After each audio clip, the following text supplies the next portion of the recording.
Hey guys, just want to take you through another chest, shoulder, tricep video from the other day. Training at a new gym now, so using some new equipment now.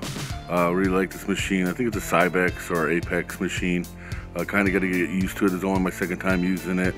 The way it moves independently like that, where you can bring it in at the top, it's a little bit different than your usual like hammer strength or something like that.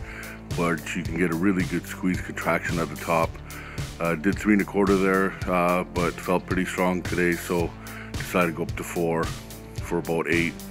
As you can see here, I'm trying to get my elbows to touch at the top there. That way I'm getting maximum contraction in my upper chest, as you can see. Not trying to get my hands to touch like most people do, which shortens the range.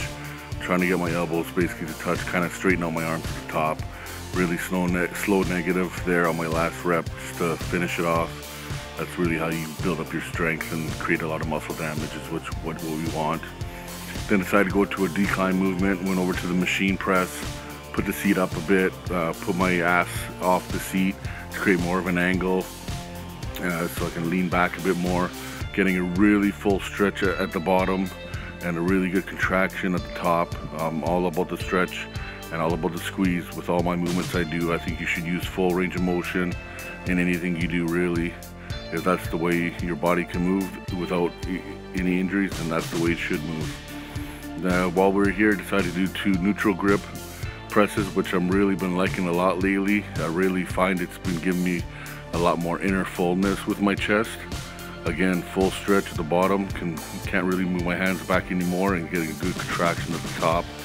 I've been really liking these a lot. Like I said, it's helping me give my chest a little bit more of a 3D look. Then went right next to it, decided to do pec deck today. Usually alternate pec deck with incline flies. So here we're hitting more upper chest, seat as low as it can go, arms as straight as possible, elbows up high, wide. As you can see here, I'm resting the grips on my wrists here. Basically this makes me use my chest for contraction and not gripping the handles and closing the range like most people do and throw all that weight on there. And all they're doing is shortening the range. You shouldn't be able to touch the handles if you're getting maximum contraction. So I did 3 sets upper. Now we're doing 3 sets lower, where I put the seat up as high as I can, lean back, keep my head back, chest up, and kind of bring my elbows from below me to create that decline movement like you would if you're doing it on a decline bench. And again, big stretch, big squeeze, trying to keep my head back, chest up, don't cave in. Try not to cave in, and because then you'll be hitting more of your middle chest, but like this way you're going to be hitting your lower pecs. So we did 3 sets there. Went right next to that machine, got into shoulders right away, just using some machine press. Nothing too crazy. Already did a lot of pressing, but I always do shoulders after chest anyways. So I did 3 sets here of trying to hit more behind my back, behind my neck, shoulder press type movement. Do 3 of those. And then what I'll do is I'll do 2 sets usually with this grip, since I'm there anyways, just to hit more of the front shoulders again. So, but I'll only do 2 sets since I've already hit my front shoulders a lot with my other pressing. But I find this movement really hits the front delts a lot.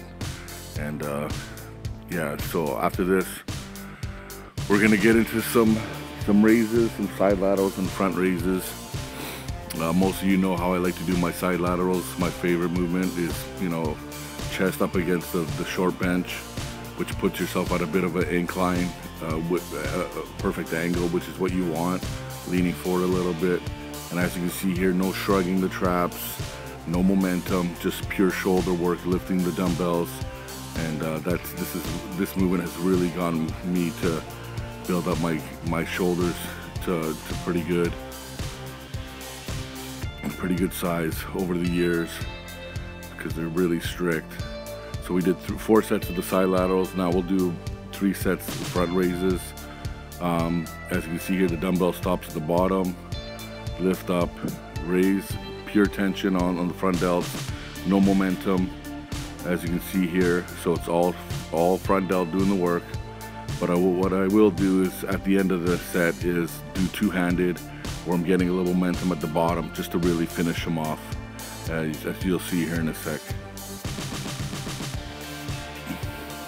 Here we go, 2-handed, just get a little momentum, swinging, just to finish them off. I'm not against momentum at all, guys, but usually just at the end, just to squeeze out a couple more reps, not at the beginning. And then we're done shoulders now, so we get into triceps. Decided to do some skull crushers today. Nothing crazy. I think it's just 100 or 110 pound easy curl bar. I usually do 4 sets here, 2 wide grip or wider grip and 2 narrow grip. Here I'm doing the wide grip. Trying to get a really good stretch, good squeeze, good control, and then I'll usually superset them with the narrow grip press just to really finish them off and fry them until I can't move them no more. So we'll usually do 2 sets of those, alternating narrow and wide.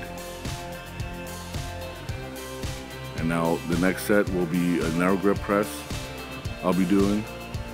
As you can see here, now that it's been changed a bit, it only seems like a small little change, but why not, since you're there anyways? I find it, you know, it'll hit the triceps a little bit differently, and you know, instead of doing just 4 of just 1 grip, why not do two different grips? I am trying to keep my elbows as close to my body as possible here, even though it doesn't look like it. But that's what I'm doing. And then when I do the wider grip, I'm trying to keep my elbows a little more flared out, just so I find it hits the triceps a little bit differently. And then again, finishing them off with some narrow grip press just to really fry the hell out of them. And then after this, we're gonna get into some kind of press down. Today it's the rope. You know, usually, like I said, I hit all body parts twice a week, so I alternate. So maybe, you know, then my next session will be straight easy curl bar or straight bar, something like that. You know, just there's always some type of press down for sure, but it's just changing up the grip or angle, etc., or the equipment you're using, just to create a little bit of different stimulus, so it's not always the same. Bringing the ropes close in at the top to get that maximal stretch, and then trying to split them as hard as I can at the bottom, trying to really get that squeeze, trying to etch out that detail in my triceps. We do probably about 4 sets here, and then we'll move on to our last tricep exercises. Sometimes I'll do 3 exercises, sometimes 4, but at least 3 usually. And so for our last exercise, we're doing reverse grip, 1 arm press downs, just to really hit the inner and the back of the tricep a little bit, just to finish them off after all those exercises. Just getting a really good squeeze, really good stretch at the top, bringing it as high as I can, and then just really trying to fire hard and get that squeeze at the bottom. And then switching arms here again. Here we go, reverse grip. Really trying to get that good squeeze at the bottom, get a good stretch at the top. I usually like to go a little bit higher reps with triceps, you know, anywhere from 10 to 15. Usually 12 to 15 for arms. I like a little bit higher reps. And just to finish them off, and that's it for today, guys. Hopefully you enjoyed.